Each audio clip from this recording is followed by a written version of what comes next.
തിരികെ വാർത്തയിലേക്ക്. കേരള സർവകലാശാല മുൻ രജിസ്ട്രാർ ഡോക്ടർ KS അനിൽകുമാറിനെ സംരക്ഷിക്കാൻ വഴിവിട്ട നീക്കവുമായി ഇടത് സിൻഡിക്കേറ്റ് അംഗം. രജിസ്ട്രാറെ കാണിക്കാതെ ഫയലുകൾ നീക്കം ചെയ്യുന്ന ജീവനക്കാർക്കെതിരെ നടപടിയുണ്ടാകുമെന്ന ഭീഷണിയിൽ VC-ക്ക് കത്ത് നൽകാനാണ് നീക്കം. വിശദാംശങ്ങളുമായി അഖിൽ പാലോട്ടുമടം ചേരുകയാണ്. അഖിൽ, മുൻ രജിസ്ട്രാറെ സംരക്ഷിക്കുന്ന നിലപാട് തന്നെയാണോ സിൻഡിക്കേറ്റ് അംഗങ്ങളിൽ ചിലർ നടത്തിക്കൊണ്ടിരിക്കുന്നത്? ഇതുമായി ബന്ധപ്പെട്ട് മറ്റ് വിശദാംശങ്ങളും എന്തൊക്കെയാണ്?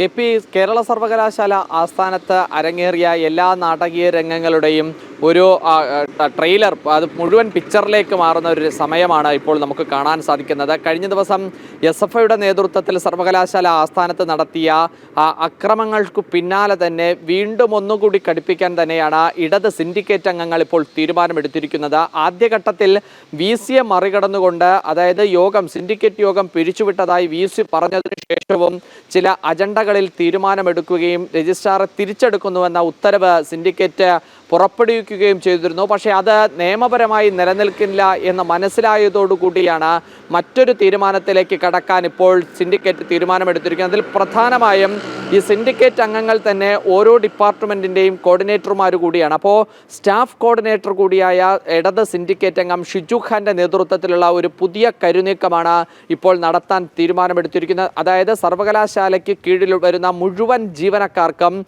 ഒരു നോട്ടീസ് നൽകാനാണ് ഇപ്പോൾ തീരുമാനം എടുത്തിരിക്കുന്നതെന്നാണ് നമുക്ക് മനസ്സിലാക്കാൻ സാധിക്കുന്നത്.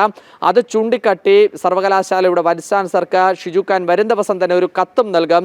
ആ കത്തിൽ പ്രധാനമായും പറയുന്നത്, ഏതെങ്കിലും ഒരു ഫയൽ, അത് സർവകലാശാലയുമായി ബന്ധപ്പെട്ട ഒരു ഫയൽ അത് മുന്നോട്ട് നീങ്ങണമെന്നുണ്ടെങ്കിൽ അത് രജിസ്ട്രാറെ കാണിച്ചതിന് ശേഷം മാത്രം, പോപ്പർ ചാനൽ വഴി മാത്രമായിരിക്കണം അത് VC-യുടെ വൈസ് ചാൻസലറുടെ കയ്യിലേക്ക് എത്തുക എന്ന ഒരു കർശന നിർദ്ദേശം നൽകാനാണ് ഇപ്പോൾ തീരുമാനമെടുത്തിരിക്കുന്നത്. അങ്ങനെ ഏതെങ്കിലും ഒരു ഫയൽ രജിസ്ട്രാർ കാണാതെ അത് മുന്നോട്ട് പോവുകയാണെങ്കിൽ അത്തരത്തിൽ നീക്കം നടത്തിയ ജീവനക്കാരനെതിരെ കർശനമായ നടപടി സ്വീകരിക്കാൻ, അത് അച്ചടക്ക നടപടിയും അതുപോലെ തന്നെ സ്ഥലം മാറ്റമടക്കമുള്ള കാര്യങ്ങൾ നടത്തുമെന്നൊരു ഭീഷണിയുടെ സ്വരം തന്നെയാണ് ഇടത് സിൻഡിക്കേറ്റ് അംഗങ്ങളുടെ ഭാഗത്തു നിന്നുണ്ടാകുന്നത്. അതിൽ പ്രധാനമായുമുള്ള മറ്റൊരു കാരണം കൂടിയെന്ന് നമുക്ക് പറയാൻ സാധിക്കുന്നത്, അത്തരത്തിൽ ഏതെങ്കിലും ഒരു ഫയൽ ഏതെങ്കിലും ഒരു കാരണവശാൽ രജിസ്ട്രാറെ കാട്ടാതെ അത് മുന്നോട്ട് പോയാൽ അത് സർവകലാശാലയുടെ പ്രവർത്തനങ്ങൾ, ദൈനംദിന പ്രവർത്തനങ്ങളെ തന്നെ അത് ബാധിക്കും.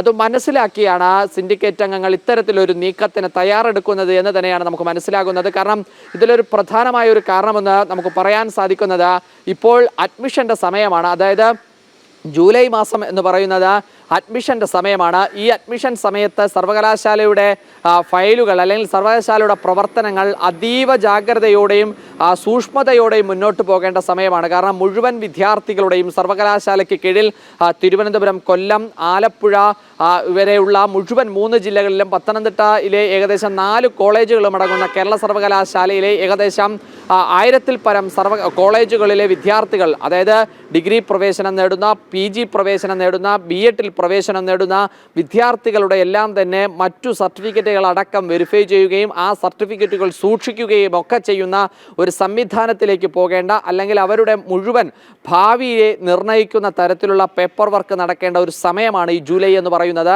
അത്തരത്തിൽ ഏതെങ്കിലും ഒരു തരത്തിൽ ഇതിനെ അട്ടിമറി നടത്തിയാൽ അത് സർവകലാശാലയുടെ മുഴുവൻ പ്രവർത്തനത്തെ ബാധിക്കും. അത് കേരള സർവകലാശാലയ്ക്ക് കീഴിൽ പഠിക്കുന്ന വിദ്യാർത്ഥികളുടെ ഭാവിയെയും ബാധിക്കുമെന്ന നല്ല ബോധ്യം ഇടത് സിൻഡിക്കേറ്റ് അംഗങ്ങൾക്കുള്ളത് കൊണ്ട് തന്നെയാണ് അത്തരത്തിലൊരു കൈവിട്ട കളി നടത്തിയായാലും രജിസ്ട്രാറെ സംരക്ഷിക്കാനുള്ള ഒരു നീക്കത്തിലേക്ക് ഇടത് സിൻഡിക്കേറ്റ് അംഗങ്ങൾ പോകുന്നത്. KP, തിരുവനന്തപുരത്ത് നിന്നും അഖിൽ പാലോട്ടുമഠമാണ് വിശദാംശങ്ങൾ നൽകിയത്.